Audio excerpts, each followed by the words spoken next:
Es cierto que cada vez he fortalecido más mi fe en que la escuela puede cambiar la vida de un niño para siempre, ¿no? Los niños, como antes decíamos, no eligen el lugar donde nacen, ni su raza, ni su familia, ni sus condiciones, ni su infancia. Pero la escuela sí puede ayudarles a elegir su futuro. Yo eso lo he vivido, lo he visto a lo largo de mi vida.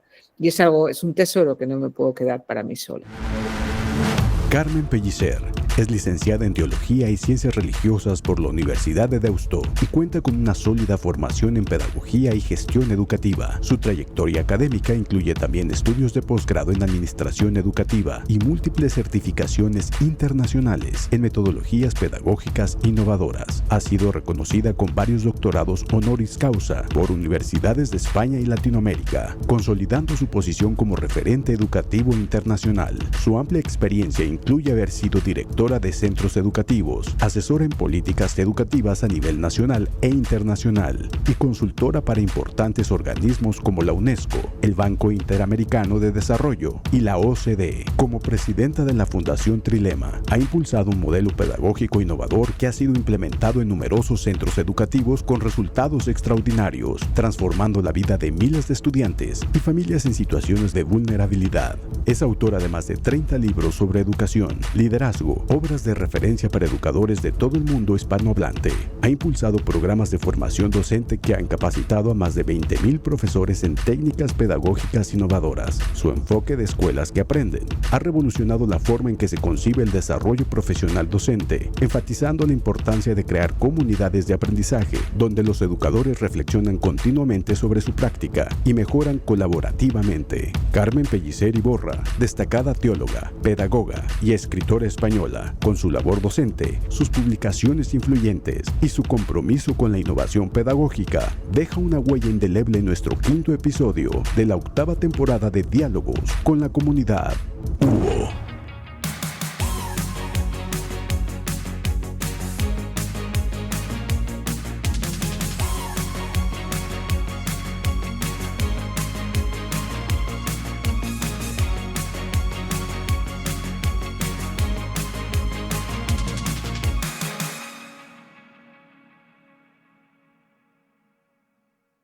Pues bienvenidos a esta 8ª temporada de Diálogos con la Comunidad de la Universidad Olmeca. Hoy quiero hacer superlativa la presencia de Carmen Pellicer, que es una muy distinguida teóloga, pedagoga, escritora española, que ha tenido una presencia a nivel internacional, porque sobre todo sus propuestas son revolucionarias en un contexto que para nosotros en la universidad es muy importante, que es el aspecto educativo. Carmen, bienvenida a este diálogo con la comunidad de la Universidad Olmeca.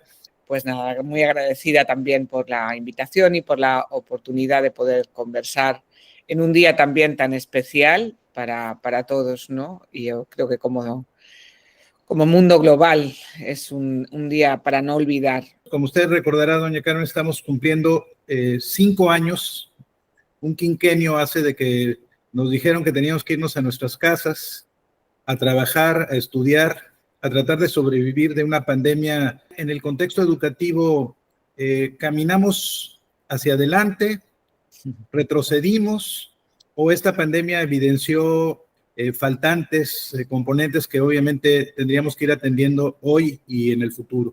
Yo creo que es como el efecto boomerang. Quiero decir, avanzamos, aprendimos, las cosas cambiaron, pero yo creo que muchas han caído en el olvido, ¿no? Yo creo que mientras estábamos inmersos en aquella terrible experiencia, pensábamos que nunca íbamos a repetir los mismos errores y que aquello iba a marcar un antes y un después para la vida del planeta, pero creo que desgraciadamente, y sobre todo viendo los acontecimientos de los últimos meses, parece que no hemos aprendido nada y que ciertamente volvemos a repetir muchos de esos errores. Y creo que ciertamente en el mundo educativo, ya concretamente, para mí uno de los aprendizajes más importantes fue el valor de la escuela, no solo para la educación académica de los niños y de las niñas, de los adolescentes, sino realmente para la creación de civilización, de cultura, de comunidad local, el papel que tiene la escuela como eje donde pivota, ¿no?, toda una población, una aldea, una ciudad, ¿no? Cómo permite la conciliación entre la familia y el trabajo y el mundo del trabajo, pero también cómo puede ser un foco de ayuda y de atención a los más vulnerables, ¿no? Yo creo que el hecho de que todos echamos de menos la escuela nos debió enseñar que hay que mimarla, cuidarla y apostar por la escuela y por la educación obligatoria en todos los países, ¿no? Aparte, por supuesto, del hecho de que ha habido un impacto muy desigual en los distintos lugares del mundo. España fue uno de los países que menos días tuvo la escuela cerrada. México creo que anda por el medio, pero países que yo visito con frecuencia, porque trabajo mucho en algunos países de América Latina, como Perú o Argentina, donde prácticamente 2 años enteros los niños estuvieron sin acudir a la escuela, ¿no? Y todavía sufrimos de forma muy directa el impacto en pérdida de aprendizaje, en aumento de la brecha de injusticia, ¿no? entre los más vulnerables y los que tienen más oportunidades. Aprovechando este comentario que hace Carmen, el tema de las oportunidades, porque al final del día la educación tiene que generar estas oportunidades para que la población pueda tener esta resiliencia que en un momento determinado le permita transitar de estadios menos afortunados a estadios de oportunidades. ¿Usted cómo visualiza esto, Carmen? Bien, yo creo que la educación debe multiplicar las oportunidades para todos y debe hacer hincapié en aumentar las oportunidades de aquellos que no las tienen en razón de su nacimiento, su raza, su condición en términos de aprendizaje, sus necesidades, el lugar del mundo donde les tocó nacer, ¿no? Entonces, la educación debe ser la apuesta de los sistemas, de las sociedades y de los sistemas políticos para asegurarse de que todos pueden elegir un destino distinto de aquel que el nacimiento les ha condenado muchas veces, ¿no? Y no siempre es así. Entonces creo que hay que hacer un ejercicio de responsabilidad y de gobernanza política que haga que las escuelas sean muy buenas escuelas y que el derecho a la educación, el objetivo de desarrollo número 4, no se limite al derecho a la escolarización, sino al derecho a la excelencia educativa. A mí me gusta repetir esto porque cada niño, cada niña del planeta tiene derecho a que su educación sea excelente y entonces le permita, por eso, el dibujar, ¿no? El elegir ese mañana del que usted hablaba. Usted es la fundadora y la líder de esta fundación Trilema, que tiene 3 pilares fundamentales: la investigación educativa rigurosa, la formación continua del profesorado y la implementación de metodologías innovadoras. Primero, ¿qué es investigación educativa rigurosa? ¿Qué significa eso de investigar de manera rigurosa? ¿Cuáles eran los parámetros, la metodología para hacerlo? Bien, el mundo de la educación ha cambiado y está cambiando muy rápidamente. Está cambiando, obviamente, con la irrupción de la tecnología o de la inteligencia artificial, pero está cambiando también y sobre todo con la aportación que la neurociencia y el conocimiento del cerebro humano ha hecho sobre el aprendizaje, y está cambiando también en términos de cómo está cambiando la conciencia de los derechos de acceso universal a la educación.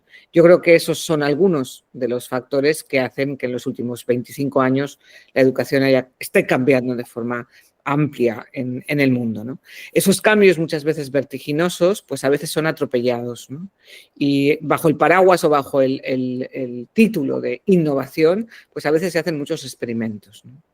Entonces creo que cuando una organización como la nuestra, que ha trabajado ya con más de 50.000 profesores en muchos países, cuando quieres acompañar hacia la mejora, cuando quieres acompañar en ese recorrido del cambio a las escuelas, no puedes utilizar a los alumnos, a los niños y a las niñas como conejitos de indias, ¿no? Hay que ser responsable en que ese cambio sea riguroso y se apoye en un conocimiento contrastado, empírico, que se pilote, que se vea su impacto en la mejora de los niños y las niñas. Y eso exige un vínculo entre aquellos que trabajamos a pie de obra, como si dijéramos, en las escuelas, que tenemos a los niños de inicial o de preescolar, o a los niños de 6 años o de 8 años, ¿no? Que entran a las 9 de la mañana del lunes en nuestros salones de clase, en nuestras aulas, ¿no?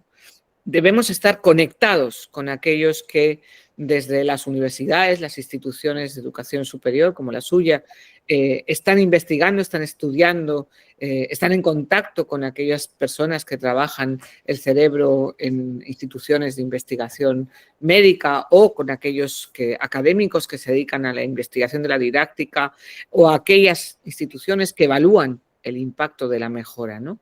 Creo que hay que estrechar los vínculos entre aquellos que se dedican a la reflexión rigurosa de la investigación con aquellos que somos los pies, ¿no?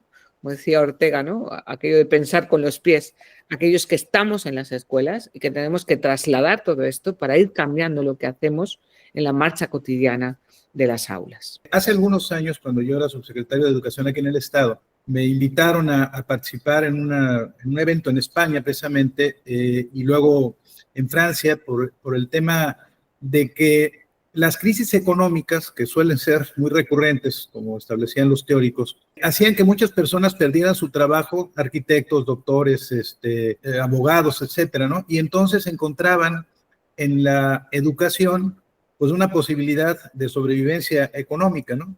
Y entonces este componente, nos explicaban tanto en su país como en Francia, estaba trayendo como consecuencia una reducción significativa de la calidad del proceso de enseñanza. Uno da clases a lo mejor imitando a un maestro que le tuvo una influencia significativa, pero ni la pedagogía ni la didáctica son parte de nuestro proceso de enseñanza tradicional en las carreras. ¿Cómo podemos dar este caparazón protector, sobre todo a los alumnos y a los padres de familia que ponen en nosotros la confianza de que eduquemos adecuadamente a sus hijos? Primero, la importancia del maestro en cualquier institución educativa. Me da igual que eduque a niños de 3 años que eduque a jóvenes de 25 que están haciendo un MBA.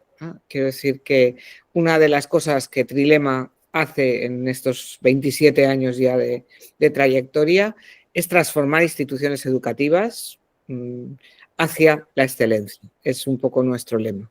Y eso hace que estemos transformando escuelas. Yo acabo de llegar, hace 5 días que he aterrizado de África, donde estamos trabajando en escuelas en la selva, donde he podido llorar de emoción, ¿no? Por ver el resultado de haber intervenido en una escuela y visto ese proceso de mejora, ¿no? de cómo cambias el horizonte de excelencia de esos niños, de sus oportunidades de las que hablábamos antes. Y estamos trabajando en universidades aquí en España, en varias universidades, donde estamos trabajando con docentes para cambiar precisamente eso que usted manifiesta, ¿no? Y escuelas en Perú, en Argentina, en Chile, ahora empezamos un programa en México, Costa Rica, en fin, en entornos muy diferentes del planeta, en escuelas muy humildes, como la que acabo de visitar en la selva africana, a escuelas como en Bogotá, privadas con muchísimos medios y muchísimos recursos, ¿no? Económicos.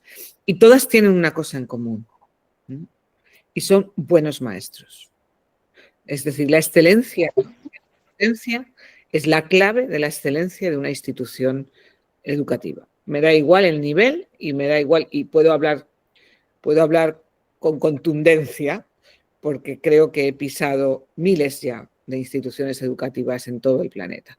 Y por lo tanto creo que esta consecuencia es muy importante, porque eso significa que las prioridades en la inversión que hacen las instituciones académicas, tengan mucho, tengan poco, debe ir a la formación y la transformación. Y hago hincapié en que son 2 palabras distintas, la formación y la transformación de sus docentes. Y ese es el eje de la excelencia educativa. Y por eso, y ahora paso a la segunda parte de la pregunta, cuando usted retrata, ¿no? Una situación que es muy común, yo creo que en muchos lugares, ¿no? De cómo acceden a la docencia personas que no tienen necesariamente una vocación y un compromiso profesional docente, sino que acaban en la docencia porque no tienen otro lugar donde acudir. Es responsabilidad de los sistemas educativos el darles una formación y una competencia profesional que sea exigente y que permita que esas personas hagan su trabajo de una forma eficaz y responsable. Usted no le daría a un aficionado el volante de un avión. No, usted querría que el piloto de un avión tuviera una larga certificación y un número importante de horas de vuelo antes de darle el mando de un avión. Usted no puede darle a una persona poco competente, mal preparada o poco responsable que pilote la vida de 25 o 30 niños cuya vida y cuya existencia va a quedar marcada por esa trayectoria que van a hacer en la escuela. Entonces, ese sentido de responsabilidad de formar a los maestros, eso debemos compartirlo. Y luego hay muchas maneras de hacerlo.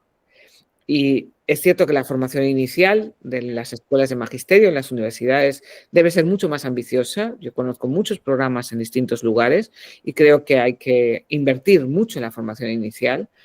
Pero es verdad que hoy en día, también por la rapidez con la que está cambiando la cultura, el conocimiento, antes hablábamos de neurociencia, la tecnología, la inteligencia artificial, la formación permanente, es decir, la exigencia de una formación continuada durante la carrera profesional debe ser algo totalmente indispensable, ¿no?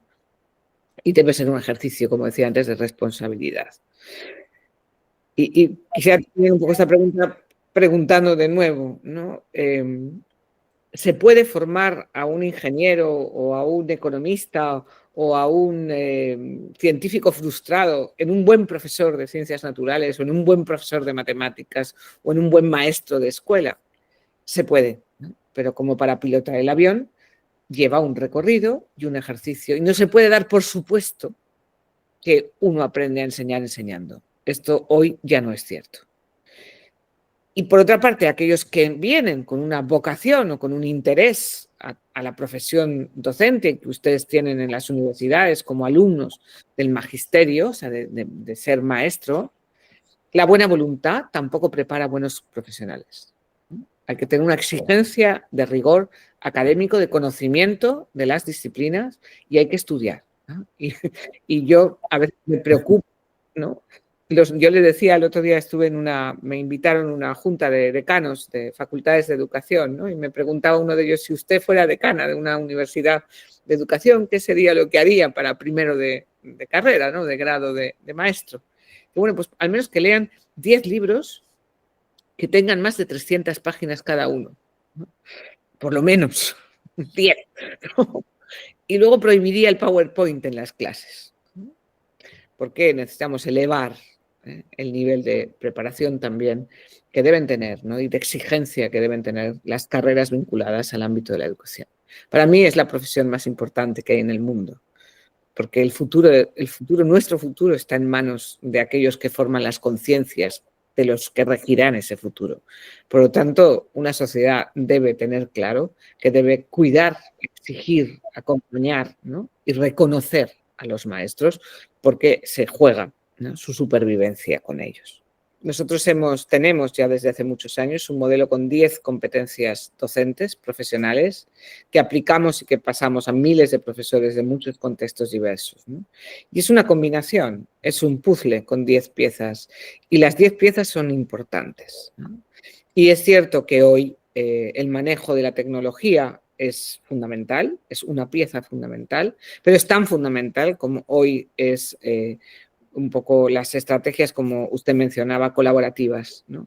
Hoy el maestro individualista, que es genial, que gana estos premios de maestro excepcional y que trabaja solo, ¿no? Como aquella película, ¿no? El Club de los Poetas Muertos, ¿no? Capitán, ¿no? Y ese profesor carismático, ¿no? Que levanta. Esto hoy no tiene sentido.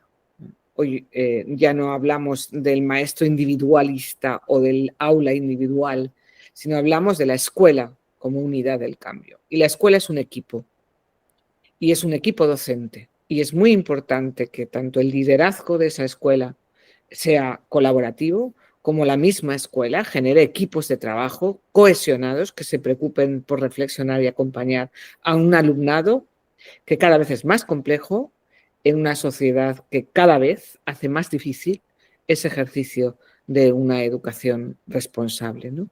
Entonces, en esas 10 piezas del puzzle lo que tiene que ver con las habilidades del docente para trabajar en equipo, para colaborar, para construir recursos compartidos, ¿no? Para conocer bien al alumnado y compartir ese conocimiento, para acompañar todas las dificultades y la idiosincrasia de un alumno cada vez más diverso, ¿no?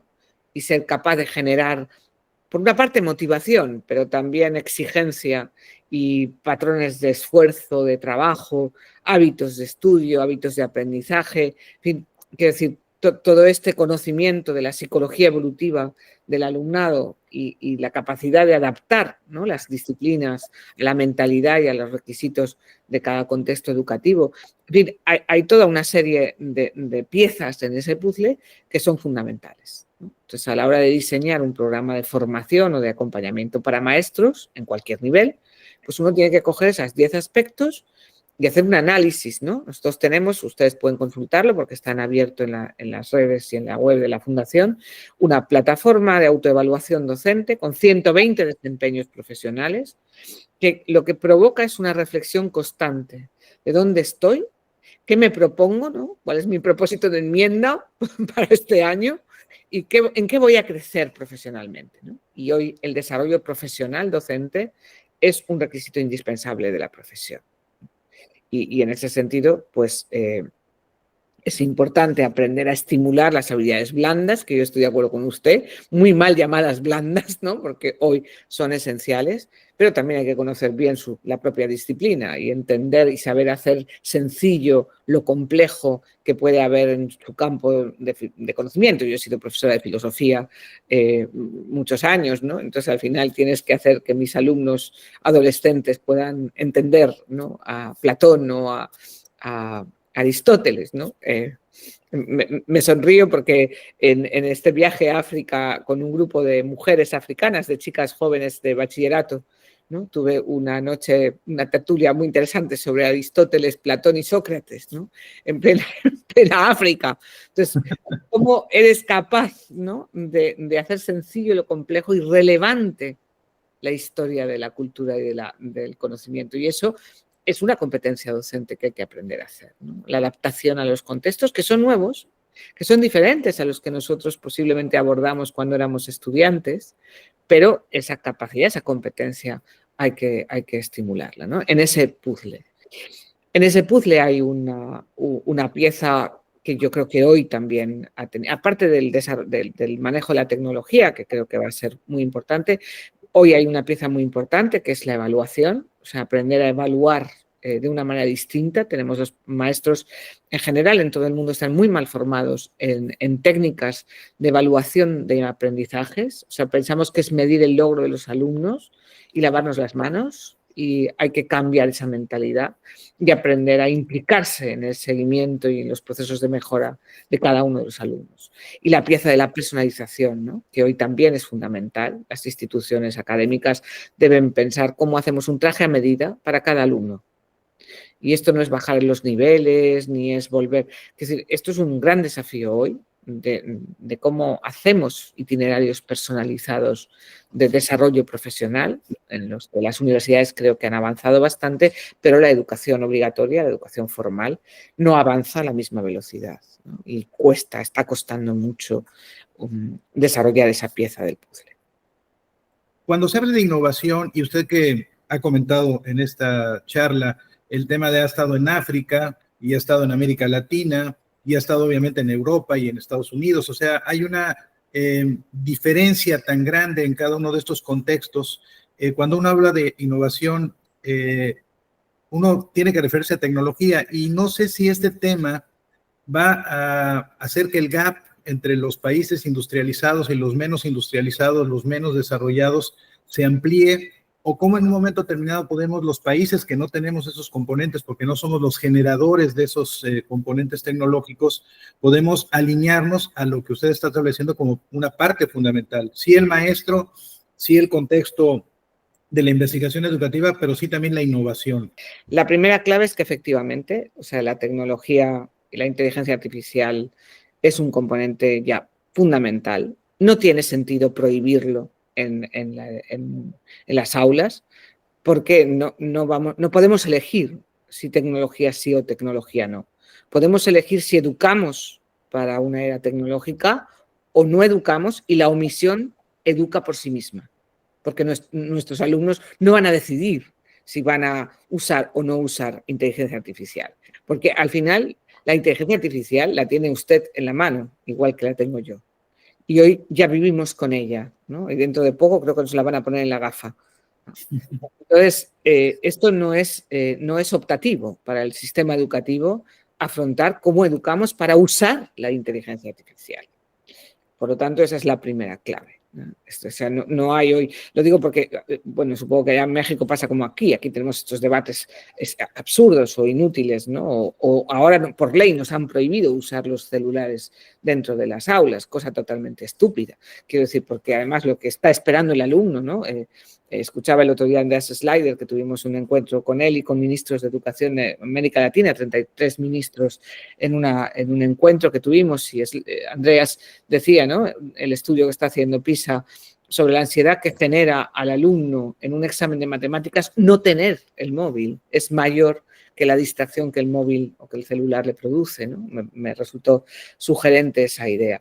Por lo tanto, quiero decir, es absurdo prohibir, porque eso solamente es intentar contener una eclosión que va a llegar y que, por lo tanto, nuestra responsabilidad hoy es cambiar las prioridades de la escuela para lograr conciencias bien formadas, éticamente comprometidas, que sepan hacer un uso inteligente y moralmente ambicioso de la tecnología.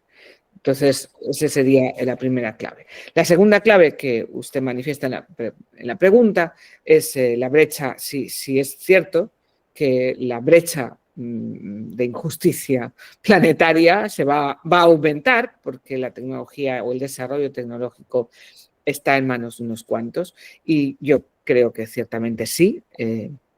Es cierto que hay muchas diferencias entre unos países y otros, pero yo creo que es más una diferencia de velocidad que de sentido. Es decir, es posible, evidentemente, ¿no? Pues ahora en Guinea Ecuatorial o en Camerún, que son los países donde trabajamos, no hay acceso en muchos lugares a tener el celular, pero los niños compran con céntimos datos antes que comida para poder conectar su teléfono a Internet.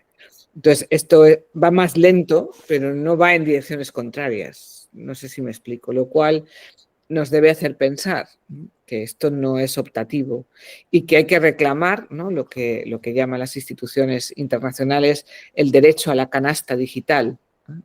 Que es un derecho universal hoy, tan importante como puedan ser los otros derechos ya reconocidos, ¿no? El derecho a Internet.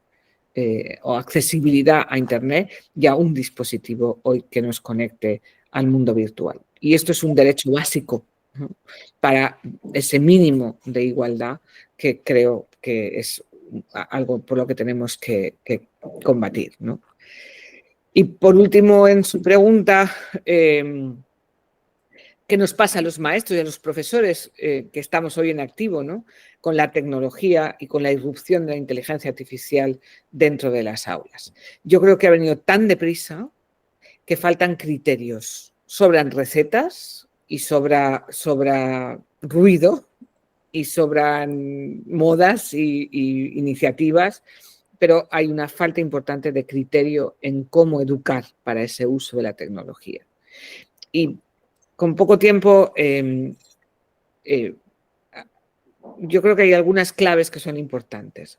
Una es distinguir criterios para el uso de la tecnología antes de los 6 años, antes de los 12 años y antes de los 16 o 18 años. Y hay que distinguir muy bien que esos criterios son muy diferentes.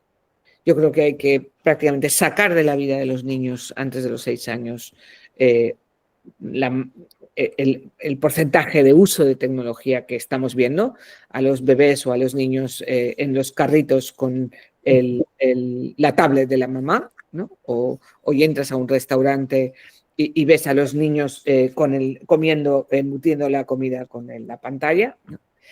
Eso sí deberíamos prohibirlo. creo que no hay que obsesionarse en la educación entre los 6 y los 12 años, hay que dosificar y aclarar muy bien por qué y cómo y para qué introducimos la tecnología en las aulas, y a partir de la primera adolescencia hay que empezar a educar para un uso frecuente de la tecnología e incorporar la tecnología para el aprendizaje. Y, por supuesto, en la educación superior, la postobligatoria, la tecnología hoy es esencial y nos abre a un campo enorme de posibilidades, porque eso ya es, a mí me gusta distinguir entre la educación y la formación.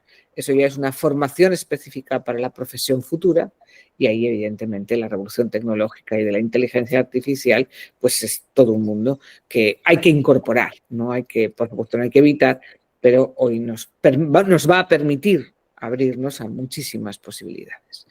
Pero esto pone en crisis a las instituciones académicas más, de más peso y tradición. Yo he estado en el MIT este año pasado, visitando también escuelas vinculadas y recuerdo una reunión con profesores del MIT, ¿no?, en crisis por los sistemas de evaluación, ¿no? ¿Cómo vamos a saber que los alumnos no copian del ChatGPT?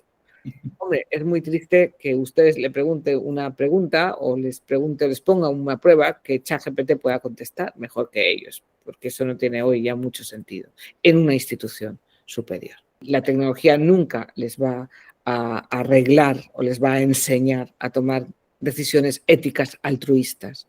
No les va a enseñar a gestionar sus sentimientos y a establecer relaciones estables de pareja, generosas y sacrificadas. No les va a enseñar a cuidar su cuerpo, su bienestar personal, su salud, ¿no? No les va a enseñar a cuidar a los más débiles, a sus ancianos, o a sacrificar su vida por sus hijos. Hay muchas cosas que la inteligencia artificial y la tecnología no les va a enseñar. Y eso debería hacernos pensar que la escuela tiene que cambiar sus prioridades, porque ya no va a hacer falta que aprendan de memoria no sé cuántos datos, porque los tienen al acceso de la mano. Pero entonces, ¿qué es lo que sí tienen que aprender que no está en la tecnología? ¿No? Y por supuesto tienen que trabajar la memoria, pero hay una decisión fundamental, porque la memoria es el órgano del aprendizaje, solo se aprende de memoria. Otra cosa es que tengamos que memorizar mecánicamente muchos datos inútiles, pero la memoria hay que entrenarla. Yo he publicado un libro que es un poco la base de nuestro modelo pedagógico, que se llama así, La inteligencia que aprende, donde hemos hecho todo un modelo de entrenamiento de funciones ejecutivas, y ahí ya señalábamos que la memoria es la función ejecutiva más importante, ¿no? Y por lo tanto hay que entrenarla. Ahora, no hace falta seguir entrenándola como lo hacíamos hace 50 años. Y hay una decisión clave que una escuela o una institución académica debe tomar, y es qué debe estar en la memoria física, biológica, y qué debe estar en la memoria técnica o tecnológica. Hemos publicado un estudio con el BID, con el Banco Iberoamericano de Desarrollo. Durante 2 años hemos hecho una investigación sobre las políticas de desarrollo curricular en el mundo. En concreto, nosotros hemos trabajado en la Fundación en la segunda parte del estudio, que es un análisis de 23 países, 23 iniciativas o políticas de cambio curricular que creemos que son más eficaces por distintas razones o que aportan o iluminan, ¿no?, iniciativas que creo que pueden ser interesantes en ese cambio para abordar estos desafíos, ¿no?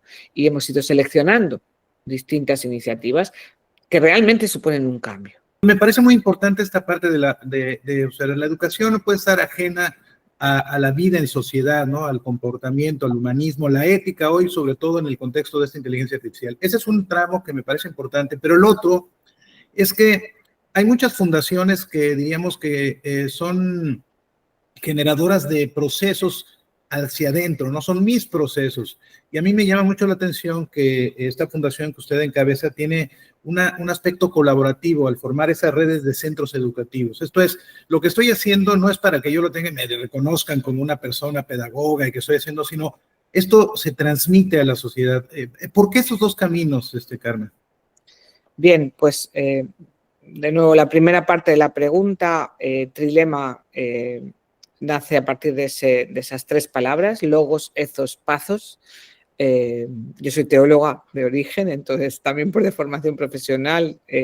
Yo fundé la fundación hace 27 años y esas tres palabras, ¿no? Es un poco la ética, quiero decir, el compromiso ético, la pasión, que es fundamental en la vida, y la sabiduría. Esos son los tres ejes que significa la palabra trilema y que son un poco también las tres fuerzas que mueven todo el trabajo de la Fundación, que hoy somos cerca ya de los 400 profesionales y que trabajamos en la transformación de la educación con una parte importante también en el mundo de la salud. Esa transformación comenzó sobre todo investigando, estudiando y queriendo cambiar las escuelas, ¿no? Yo viví unos años en Inglaterra, allí vi un contraste de lo que yo venía y había vivido en España. Yo ya era profesora cuando me fui a Oxford y allí empecé a dar clases y vi otra forma de enfocar la escuela y sobre todo vi otra forma de transformar profesores. Yo tengo muy claro, y es uno de los pilares de la Fundación, es fortalecer a los maestros, ¿no? Que es una de las, para mí es el ingrediente clave de una escuela de excelencia, ¿no? Entonces, en esa historia yo creo que explica la segunda parte de su pregunta. O sea, empezamos, cuando volví a España con otras compañeras, empezamos siendo fundamentalmente un grupo de mujeres, ¿no? Empezamos a buscar. Y yo empecé a hacer lo que a mí me gusta llamar como turismo pedagógico. Yo he visitado más de 40 países, he visitado escuelas muy buenas, escuelas muy malas, escuelas muy inspiradoras, otras que realmente me conmueve la necesidad de transformación. Y es cierto que cada vez he fortalecido más mi fe en que la escuela puede cambiar la vida de un niño para siempre, ¿no? Que los niños, como antes decíamos, no eligen el lugar donde nacen, ni su raza, ni su familia, ni sus condiciones, ni su infancia. Pero la escuela sí puede ayudarles a elegir su futuro. Yo eso lo he vivido, lo he visto a lo largo de mi vida. Y es un tesoro que no me puedo quedar para mí sola. Entonces, en un momento concreto de la Fundación, en el año 2011, empiezan a cedernos escuelas que están en crisis, que están muy mal, que iban a cerrar por distintas razones. Entonces nos las regalan. Es un regalo. La primera es una historia muy bonita porque yo daba ya muchas conferencias, yo he escrito muchos libros, en fin, y viajaba ya mucho por muchos lugares, ¿no? Y siempre decía en mis conferencias, ¿no? Si alguna vez yo tuviera y tuviera dinero, yo me compraría una escuela, ¿no? Siempre lo decía mucho, ¿no? Y una noche, ya tarde, una religiosa me llamó y me dijo, dicen, ¿no?, que tu ilusión es tener una escuela, vamos a cerrar una escuelita pequeña, rural, relativamente cerca de donde tú vives, y la vamos a cerrar. Y como me han dicho que a ti te gustaría tener una escuela, no tiene casi niños, el edificio es muy viejo y todos los problemas, pero si la quieres. Y yo recuerdo, estaba entonces en un aeropuerto a las 11 de la noche, dije, sí, me la quedo. Me dijo, ¿pero no quieres verla? Que me da igual, como esté, me quedo en la escuela, ¿no? Y entonces tuvimos la primera escuela. Y a partir de ahí vinieron muchas otras ofertas, ¿no? De que cogiéramos escuelas en crisis para poder, algunas reflotarlas, otras desgraciadamente cerrarlas. Y siguieron lloviendo propuestas o peticiones de ayuda de escuelas que no podían remontar solas, ¿no? Y fue entonces cuando creamos la red, ¿no?, que se llama así, Escuelas que Aprenden, que es una red muy plural, escuelas grandes, pequeñas, ricas, pobres, rurales, urbanas, en 9 países ya distintos, que comparten un modelo de transformación.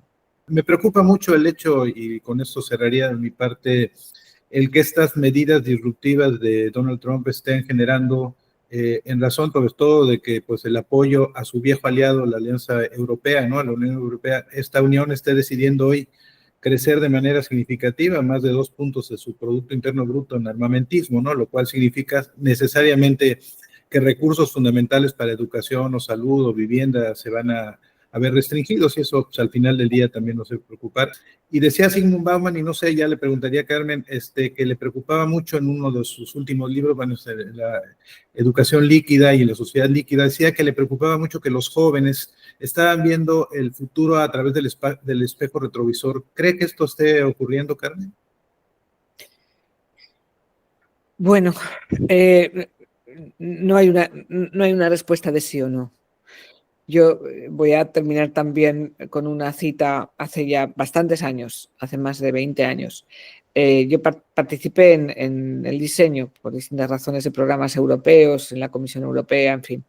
Y recuerdo en uno de los encuentros que tuvimos en Génova, el alcalde que nos recibió en la inauguración del evento, donde estábamos representantes de distintos países, él dijo una cosa que no he olvidado jamás, ¿no? Dijo, y a un hombre mayor, mi gran pregunta es, ¿qué pasará cuando la generación, los últimos que vivimos la Segunda Guerra Mundial, los horrores de la guerra, ya no estemos aquí? Porque nuestra generación, que todavía recuerda, tiene memoria de la guerra, hará todo para que eso no vuelva a ocurrirse. Pero ¿qué pasará cuando los que se sienten en la mesa de negociación ya no tengan memoria del horror? Pues ha llegado ese momento.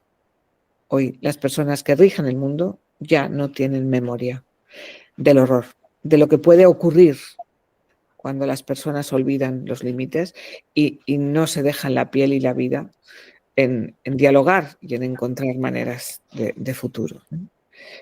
Es una gran incógnita, ¿no? ¿Qué pasará cuando ya no hay memoria? Y esto, bueno, pues no tiene una respuesta simple, ¿no? Es un poco la microhistoria, ¿no?, que decía Unamuno, ¿no? Yo creo que cuando me entra ese vértigo de analizar un futuro tan incierto, ¿no? Yo ahora soy abuela, me preocupa el futuro de mis nietos, ya tengo 5, y pienso en los bebitos, ¿no? Y qué será del mundo para ellos, ¿no? Y me entra ciertamente una mezcla de vértigo y angustia. Y entonces hay que fortalecer los cimientos, ¿no? Y mirar hacia adentro y fortalecer la intrahistoria, ¿no? Y hacer y educar, que es mi campo, ¿no? Personas recias, como decía Teresa de Jesús, ¿no? Personas recias, capaces de afrontar pues lo incierto y la incertidumbre y de tomar las decisiones para hacer el destino y no simplemente asumirlo como irremediable. Pues Carmen, ha sido un enorme placer conversar con usted y sobre todo porque hoy hablamos de un tema que es fundamental para todo el componente humano, ¿no? El tema de la educación, ¿no? Con esa nacimos y con esa debemos de morir. Carmen, muchas gracias a nombre de la Universidad Olmeca. Espero que algún día tengamos la posibilidad de tenerla aquí en vivo, en presente, pues sería muy importante y muy aleccionador y sobre todo muy enriquecedor. Muchas gracias, Carmen, por esta oportunidad de platicar con usted. Muchas gracias a ustedes.